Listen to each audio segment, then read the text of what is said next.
Boa noite a todos. Me sobrou uma tarefa, num certo sentido, árdua, que seria, a princípio, de reunir, né, trechos mais importantes do que foi falado, mas eu cheguei à conclusão que acho que não é necessário, pelo que eu percebi da integração, né, enfim, de vocês com as apresentações, acho que não é bem o caso. Então, eu acho que eu vou colocar um aspecto talvez um pouco mais, contextualizar um pouco mais a questão política deste grupo, né? E como é que pode ser o nosso relacionamento, né, com todos vocês aqui presentes, né, daqui para frente.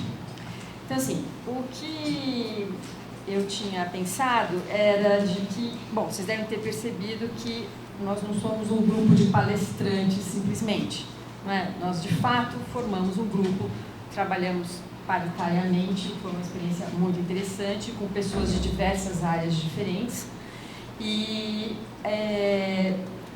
com uma causa, não é? Porque, na verdade, a gente teve uma adesão, não é, a essa campanha, a este grupo maior, e que hoje está sendo um momento especial para o nosso grupo, porque é a primeira vez em que a gente está, de fato, se apresentando publicamente, oficializando a nossa existência enquanto grupo, e, ao mesmo tempo, é um momento para a gente de comemoração, porque nós estamos fundando este grupo em São Paulo, no Brasil, e com uma perspectiva, uma esperança que isso possa se espalhar em outros estados, né, do Brasil.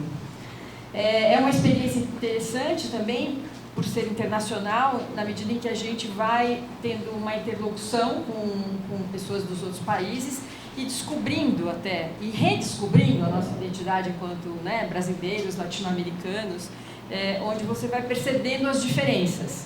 Então, por exemplo, uma das coisas que fica muito clara é como nos outros países tem uma forte tendência feminista, que é uma coisa que a gente tem uma certa dificuldade, eu acho, no Brasil, em, de fato, admitir que o movimento feminista existiu.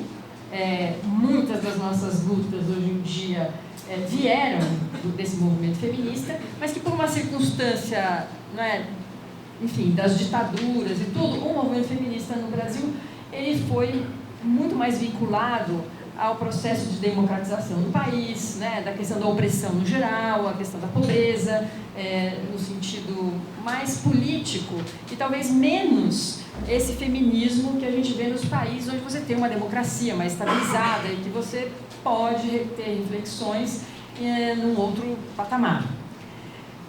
Acho que por um processo já de democratização do país, já quase aí, né, desde o Fernando Henrique para frente, a gente vive uma estabilidade mais democrática. Acho que não é à toa que o nosso grupo também está hoje aqui. Acho que nós somos, de alguma forma, estamos representando esse avanço da sociedade brasileira. E podemos começar a encampar determinadas questões que nos outros países são encampadas pelo movimento feminista. Agora, o que está acontecendo aqui de diferente e que eu acho que é importante para nós? Como nós tivemos uma experiência de um feminismo mais à esquerda e mais democrático, nós temos experiências no país que não é só voltado para mulheres. A gente, numa coisa muito inovadora, nós agregamos homens.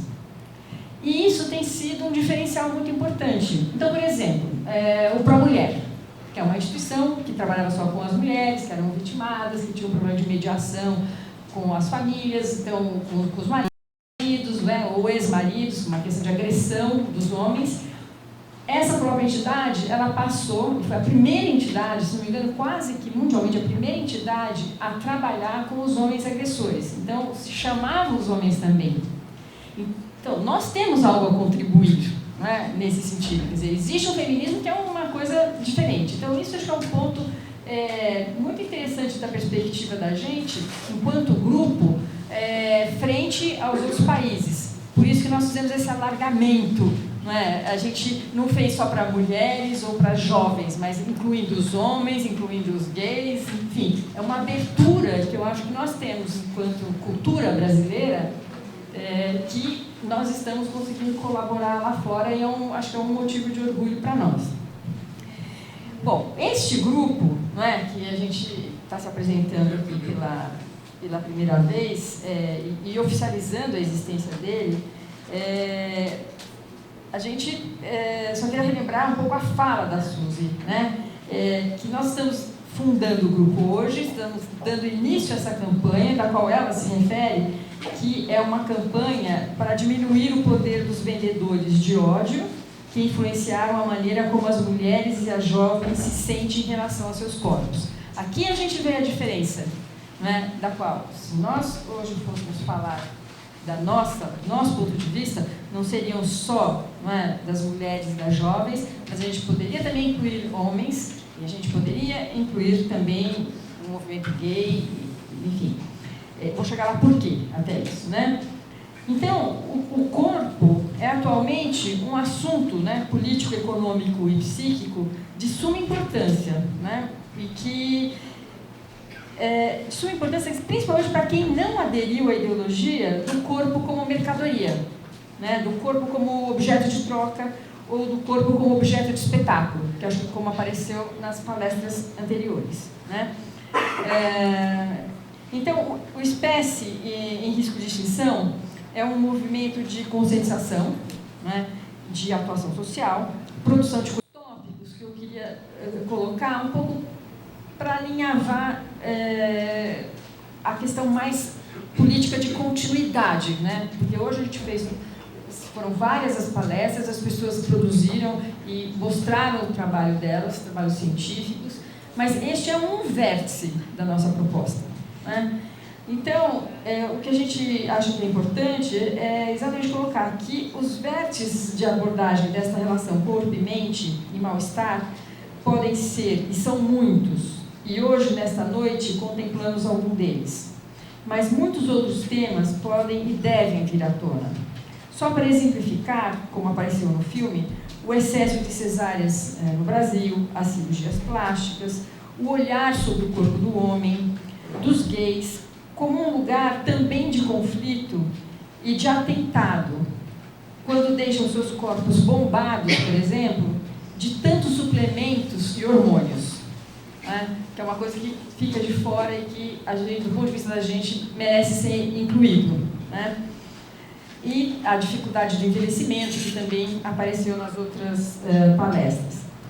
Eu, como psicanalista, acho que, para mim, também é bastante importante, né, salientar que participar desse grupo, enquanto psicanalista, é quase que me coloca a questão de reinventar uma psicanálise, onde o corpo possa ter um lugar diferenciado do que teve até então. Né? É uma outra leitura que você vai fazer desse corpo contemporâneo. Né? Então, talvez a gente necessite ter teorizações, mesmo a gente fala dos falsos self, a gente pode falar de um falso body, a gente pode falar de um falso bem-estar, que são, talvez, pontos que daqui para frente, provavelmente, pressionados por essa urgência de uma sociedade contemporânea, a psicanálise vai ter que pensar, né, e se colocar de uma outra forma. Então, acho que hoje é um momento bastante interessante, porque é um momento que também traz para dentro de nós mesmos certas incertezas, né? Incertezas metodológicas, que está tudo em aberto para ser discutido. Né? É uma reviravolta quando você inclui o corpo desta forma que está sendo apresentado, né? E foi apresentado pelos colegas. Né? A questão da sexualidade também, né? Acho que se coloca de uma outra forma. Acho que tem vários aspectos para serem repensados e refletidos sobre essa ótica. Né? Como disse um filósofo alemão, o Walter Benjamin, que é uma coisa que é um trecho bastante interessante, que tem tudo a ver com o que nós estamos vivendo aqui, ele diz: é verdade que o homem, como espécie, completou sua evolução há milhares de anos atrás, mas a humanidade, como espécie, está apenas começando a sua. Eu acho que em cima dessa ideia, né, que talvez fique mais claro, a gente possa perceber que há muito espaço nesse movimento, né, que a gente só está no começo, né, e que, portanto, essa minha fala, em nome, acho, do nosso grupo, ela é um convite oficial para que todos vocês se sintam convidados a participarem. Participar dessa reflexão, participar dessa crítica, participar desse aprendizado, participar de uma produção de conhecimento. Eu sei que aqui tem pessoas de diversas profissões, a gente teve um pouco essa preocupação de tentar pegar esse dado, e a gente viu que tem gente de várias áreas diferenciadas, o que é bastante importante para a gente. Então, a ideia é que a gente inicie essa campanha com o apoio de vocês e que essa proposta de continuidade possa surgir não simplesmente com um segundo encontro no ano que vem, onde internacionalmente se repetirá isso, mas a nossa proposta é que vocês possam estar presentes e que a gente possa, ao longo desse ano de 2011, programar algumas atividades onde a gente possa ouvi-los, ouvir as experiências que vocês têm e podemos trocar, porque essa é a ideia não de um grupo de palestrantes, mas é a ideia de um início de um movimento aberto, onde que todos, com as suas diferenças e com as suas contribuições, possam participar.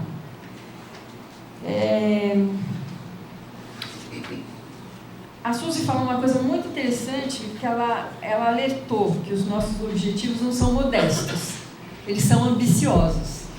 E acho que a nossa proposta também para vocês hoje aqui, além, né, de ter essa relação de que estamos aqui contando a nossa experiência para vocês, acho que ela é ambiciosa nesse sentido, de que a gente possa compartilhar as experiências e produzir algo que seja coletivo, né? E principalmente pensar que são ambiciosos, mas que se a gente não tiver desejo, a gente não existe.